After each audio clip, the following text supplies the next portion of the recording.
Well, I guess we need to be careful what we ask for. This section is far more rural and quiet, but that means a dearth of services along the way. Plus, it's a long 32 kilometers in the heat. It's supposed to get up to 100 degrees today. You know, I don't mind a challenge from every once in a while. But this one might just break me.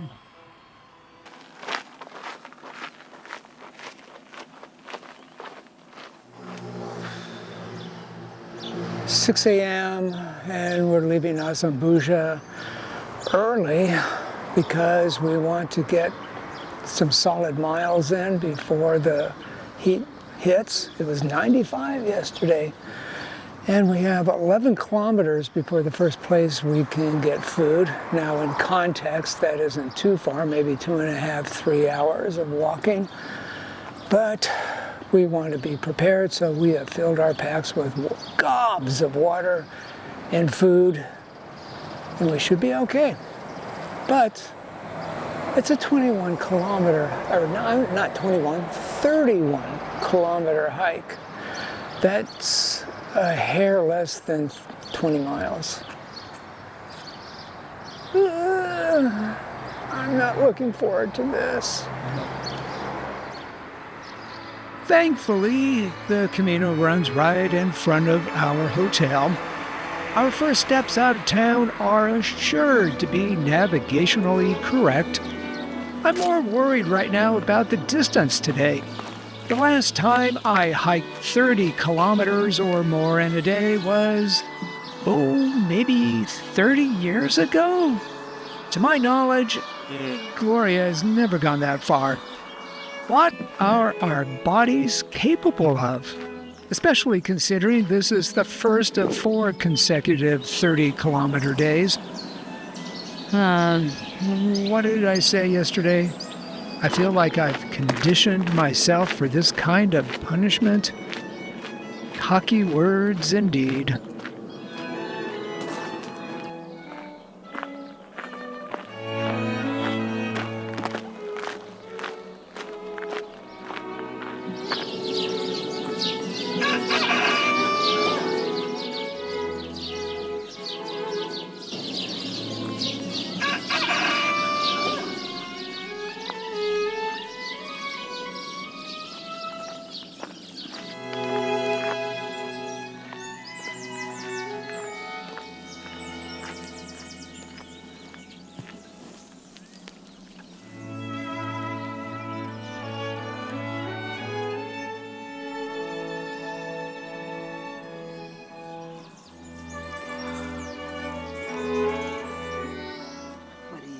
Videoing me or fixing my bandage?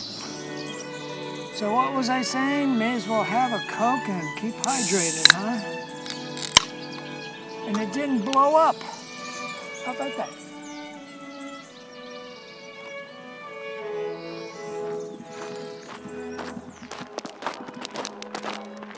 After the first 5 kilometers, I'm starting to relax. The air is still cool, the terrain is easy, the morning light and fields photogenic.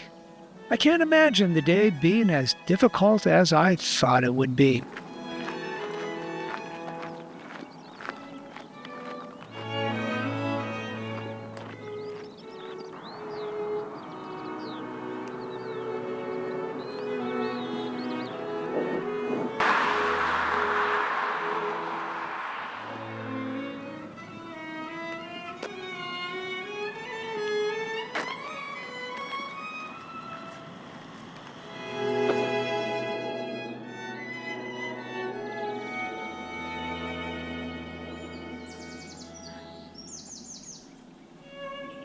You'd never know it, but there's a river near here called the Rio Tejo.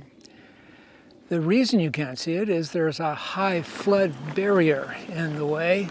Probably a good thing for the people who live around here, because the river has risen as high as 8 meters in the past. The upside of that is that the river deposits an alluvial soil that is perfect for growing vegetables. In fact, this area is known as Portugal's market garden. Primarily like tomatoes here and grapes. Now, the reason it floods so easily is because the land is incredibly flat. Not to sound like a whiner, although I guess I am sounding like one. But anyway, that makes for incredibly boring walking. I'm sure the farmers here couldn't care less. When we get to the first town on the route, we simply walk through. For myself, I'm beginning to feel a little pressure to continue marching along and putting as many kilometers behind me as we can before it gets too hot.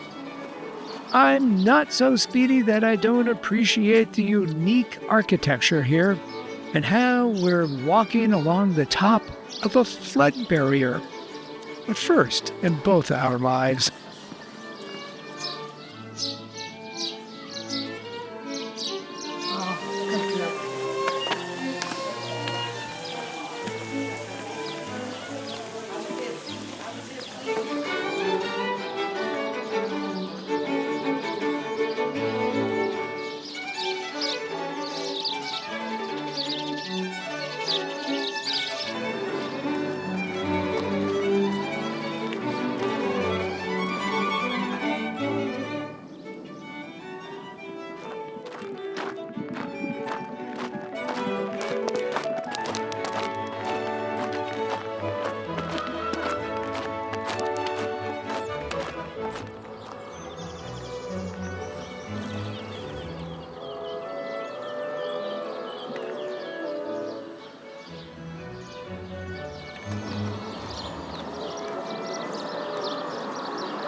So every hour we stop and rest, and not only do I take my boots off and my socks to dry them out my feet and air them out, but I have another pair of socks in reserve, so I have dry socks once an hour, and I think it's been making all the difference as to the condition of my feet. A little sore. There was a beginning of a blister, but I seem to have stopped it. And I can't tell you how much more comfortable my feet are by doing this. And how am I going to get over to the camera? Can you go to the... Oh, never mind. I can do it. Okay. Still a distance away, our destination, Santarem, shows up from across the valley.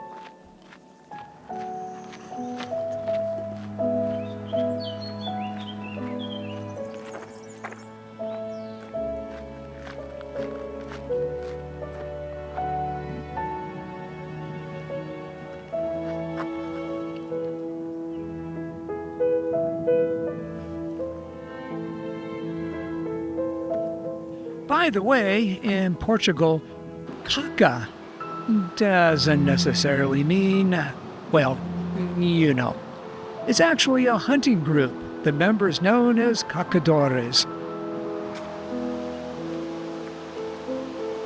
Although slowed down by the heat, we have a not-so-bad climb of 110 meters to Santarem. The walk paused from time to time to check the navigation. At this point, getting off track doesn't just mean getting to our hotel later. It means extra hiking. And we really don't need those bonus points at the moment.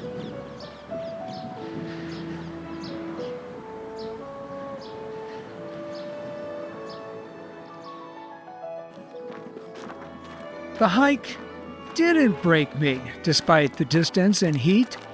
The joy of walking maintained its inspiration over me. With many kilometers to go and the sun wilting us, we came across this novelty earlier in the day, which is marked on the map as Barosso de Peregrino, or Pilgrim Swing, as absurd as if it were a roller rink. And yet, the pleasure it gave me lasted for the rest of the day.